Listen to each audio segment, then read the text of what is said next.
Now, if you knew Mike, you would know those are clean pictures.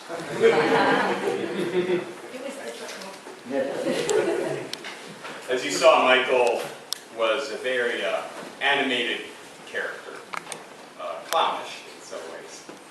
He liked having a good time, and it was impossible to be around Michael and not have a good time.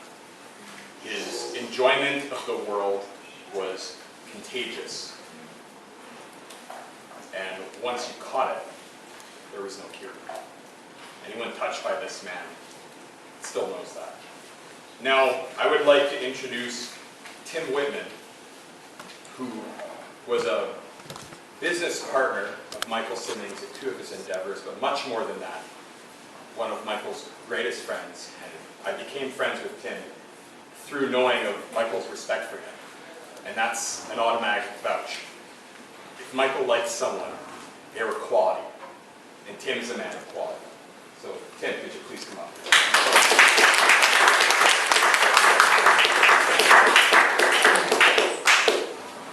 I think he said half of what I wanted to say, so that'll make my speech that much faster. That's okay. A bit about myself. I'm a man who seems to have crossed paths with people multiple times and never met them until much later. We don't become friends until much later. Because I actually came to Gwangju in 1997. And I never met Mike until, I think, 2003, maybe 2004. I was in immigration. I was married. My wife's Korean. I was changing my visa. And I don't know, immigration was extra busy that day. And the one thing I've always noticed about immigration is no one talks. You got your papers, you're just going to stand there. Or if you're lucky to get in the 4 seats that they had at the time, you were sitting down. I was the lucky one. And then this guy comes up and he's like, "What are you here for?" Well, I'm changing my visa, I'm getting an F2. And he's like, "Oh, I'm getting my F5. That was Michael. That's the first time we met. And we started talking about, our timing, what we're going to do in our plans, and that's when we first talked about, or I first talked about the grocery. Most of you don't remember or don't know that when you wanted foreign foods, you didn't go to Daejeon, you went to Seoul. There was no Costco. There was no Home Plus. E-Mart had pizza cheese, which I think is more plastic than cheese. It doesn't seem to want to melt properly. But if you really wanted sandwich meats, and if you wanted all different kinds of cheeses, if you wanted anything really foreign, you had to go to Seoul. And it was just, I said, for a city of this size, to have to go to another city to get foreign things, non-Korean things. Don't get me wrong, I love Korean food. I'm lucky, my mother-in-law's a fantastic cook. All right? But it was just, there's something missing.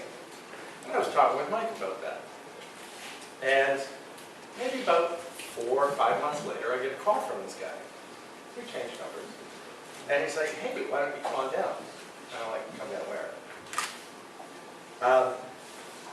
Something about me in the foreign community, at one point, I was tired of the foreign community. I stepped back. I wanted to spend time with I'm newly married. I had some good Korean friends. I was in that world. And I didn't really care much about the foreign community. But Mike said, hey, come on down. And I went to the speakeasy for the first time. And we met, and we talked, and talked just about, our lives here in Korea, and the fact that we're both married, and we're looking at doing things, and making, this is our home. More and more we realize, this is our home, Gwangju is our home. And how can we make Gwangju a better home for all of us? And that's when we decided on the grocery. We said, well, this is stupid.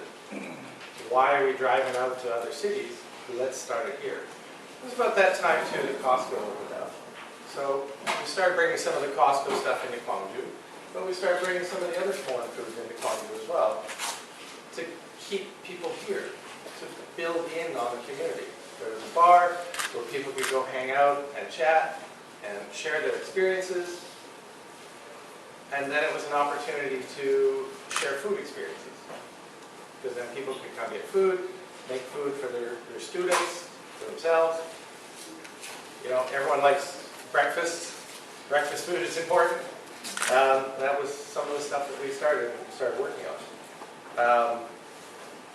And through Mike, I actually got involved with the Songbin Orphanage.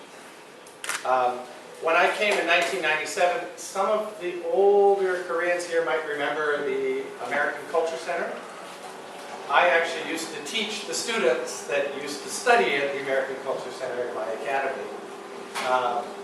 But that used to be the contact with Songbin Orphanage, but it shut. And a lot of the resources that were there for Songbin kind of disappeared. But there was a small community core that kind of worked a little bit with the orphanage. But then when I met Michael, I realized that there was so much more happening. And I got involved with the orphanage. And it was a wonderful experience. I don't have children. And to be honest, in talking with my wife teaches children. I've been working with the orphanage, and I realized that putting my energy into helping those who don't have a family was a better time than actually starting my own family. So my wife and I don't have children. We put into the orphanage, and we try and help the community. So we started working with the orphanage, and Mike and I always wanted to do other things in the community as well. We've worked very closely with the GIC. I think there was one picture up there at least, one of the many times that Mike was a host for the International Community Day. It used to be called Foreigners Day.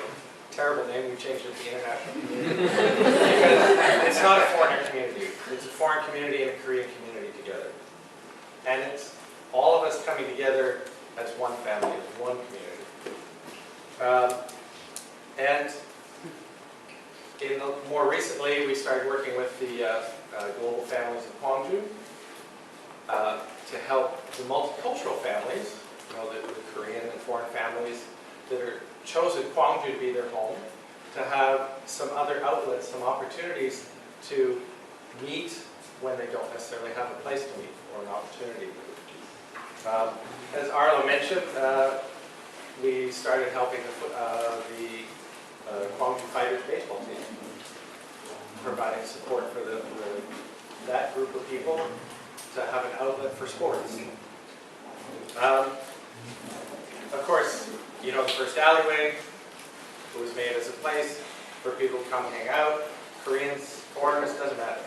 It was board games, it was a game center. It was a place where you could just sit, relax, have a cup of coffee or have something to eat, and relax. And from that, we've also had the AlleyCon, the support of the AlleyCon. Really, all things that I wouldn't have been involved in had I not met Mike. Things I wouldn't have even, thought of, but maybe not have gone forward. Because I had left the community.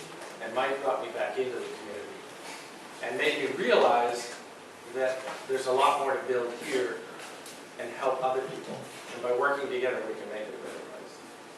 And it's thanks to Mike, I became that, and I've been doing that, and will continue to do that. And unfortunately, with his passing, we've lost him. We've lost some of his energy, but fortunately, other people have picked up on that energy.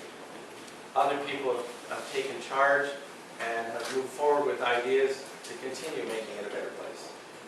And that's why we created this award, to encourage, well, to thank those people that started something, but to encourage other people to step up and take a lead in making Gwangju our home. Right? Gwangju's my hometown now.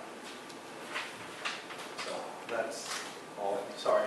I don't have any funny, witty anecdotes, but you know, that's the legacy of Mike, to build things that are here so that everyone can be here and be happy here. And it's a home. So, thank you.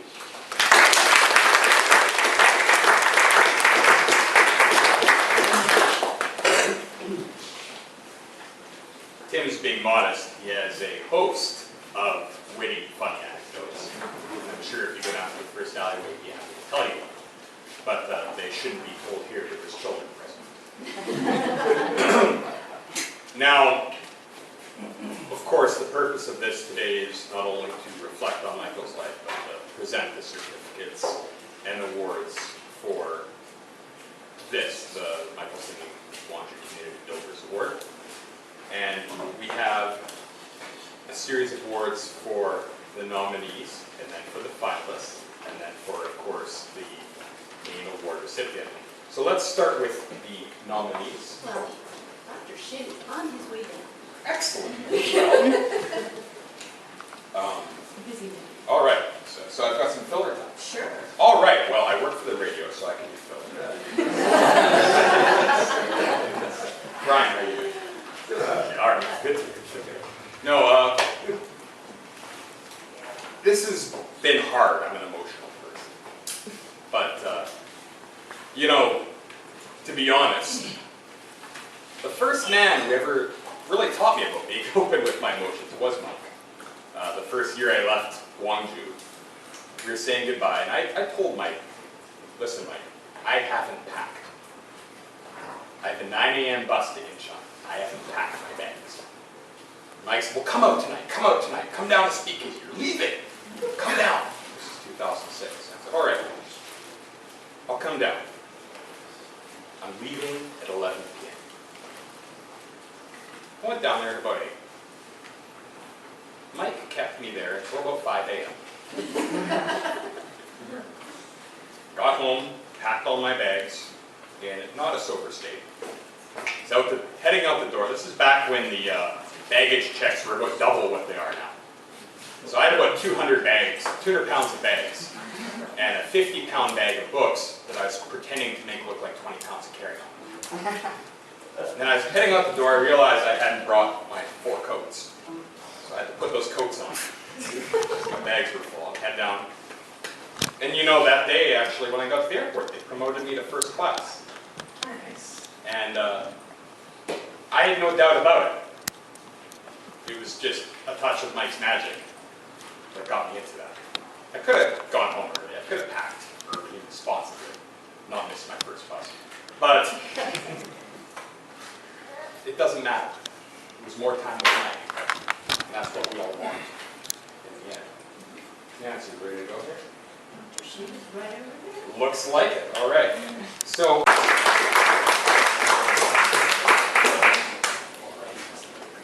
Dr. Shin? Just wondering. Here's the sheet.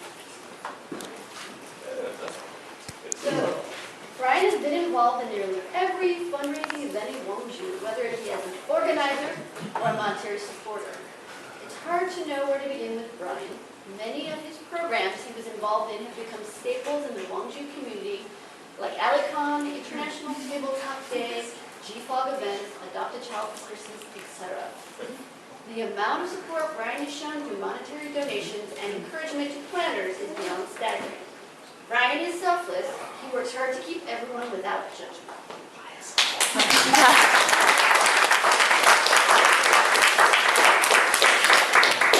I wonder, you force many people to work with you? I don't force them. You just stick at hand. Yeah, well, all right, maybe every once in a while I do prod them. Thank you very much for your Perfect. contribution.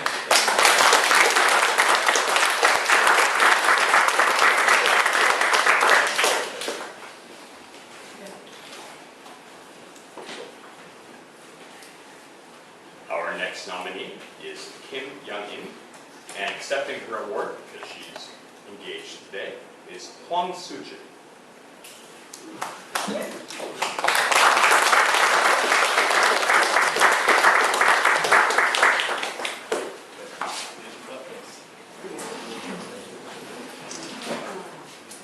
Kim Young-im is founder of the Korean Organization of Natural Approach Storybook Center in Gwangju. They help orphans and children of low income and single-parent families at children's homes and community children's centers such as Sunbin Home for Girls.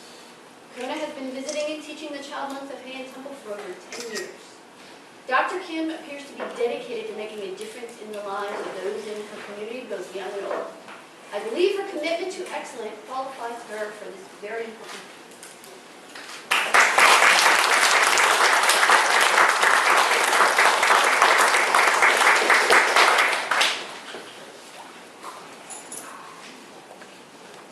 Our next nominee is Jen Lee. Jen, get up here.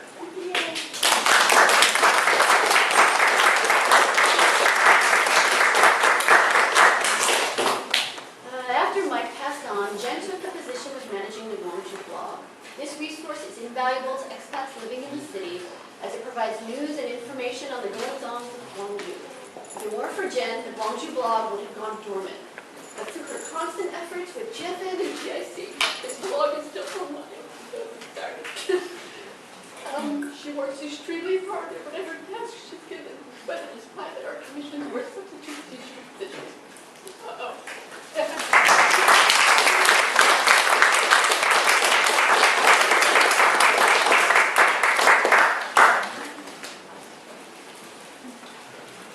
And our final nominee in this category is Dr. David Schaefer.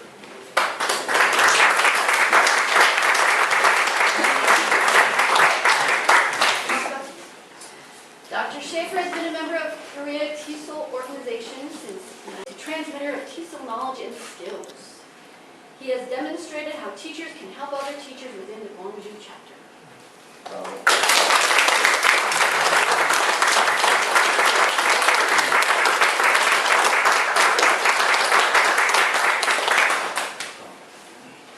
And now for our finalists category.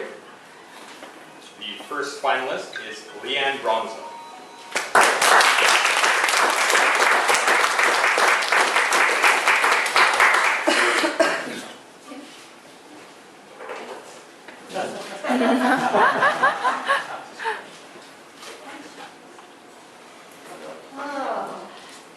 Over the past few years, Leanne has become a very recognizable and vital member of Gwangju's expat community.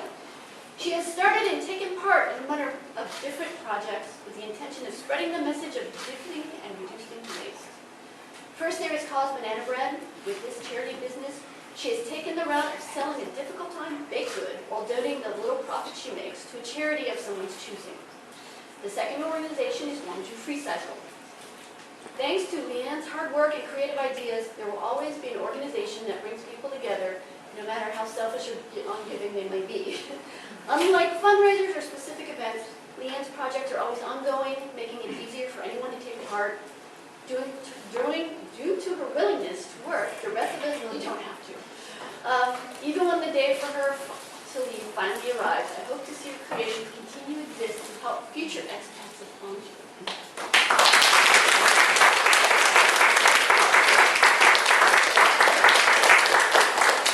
You're underdressed.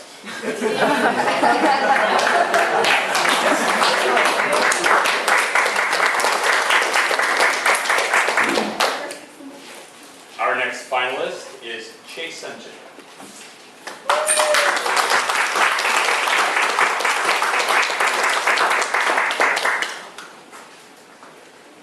Let's see. Not only has Sunjin dedicated both her time and talents to make charity events like Adopt a Child run as smoothly as possible, but she has been exceptionally helpful when it comes to helping expats with personal assistance in regards to serving as a translator and overall friend. Sunjin has managed to be a part of it in some way or another always.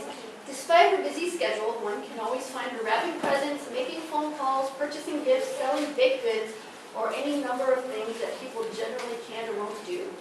I believe her presence leaves volunteers with a sense of confidence. They won't have to deal with common issues like language and cultural barriers, which only gives them more incentive to participate.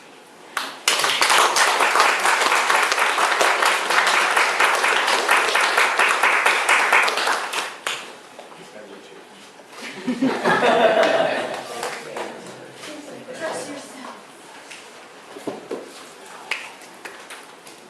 Our next finalist is Kaylin Seagat.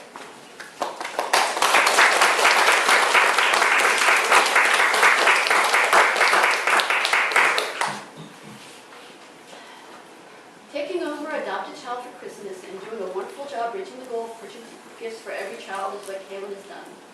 Both her and Sunjin should get an award for this, actually. I'm nominating Kaylin because I know she's so involved with other things like vagina monologues and volunteering with the GIC. She created many fundraising events that brought people together to raise money for the cause. Everyone seems to know her in Gwangju. She's also applying to the Peace Corps so she can do more good in the world.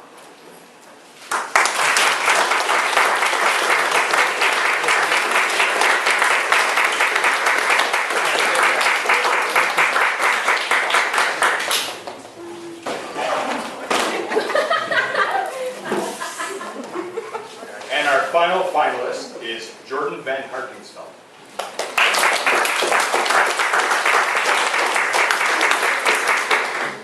Let's see. Jordan has been a part of nearly every major charity organization in Gwangju.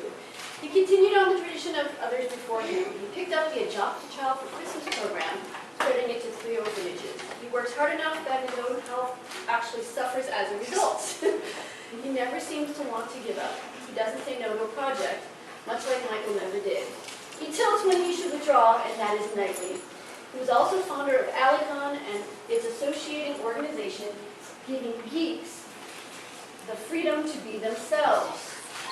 Also, he's always there, always involved, and his beard is epically impressive. You should seriously write down sonnets about it, or possibly drinking songs.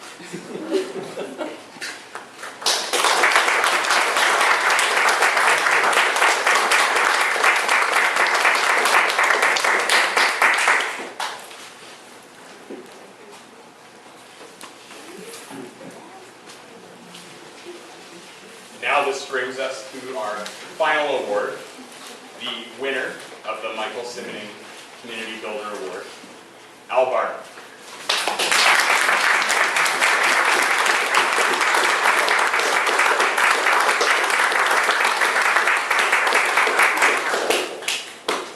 Al started working with the orphans in Gwangju when he first arrived here. He was only on Saturdays during classes. But his biggest achievement was with the Simning orphanage was the Adopt a Child program. He made it his mission to see that every orphan at Simning would receive a gift for Christmas. He's an integral part of the community. He tirelessly organized fundraisers, donated time and energies to see their needs were met. Al's example has led others to join him. He continues Mike's legacy now, even though no one would know.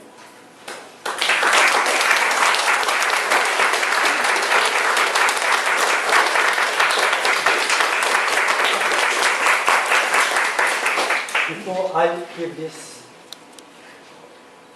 award to you, you have to locate where Michael is. In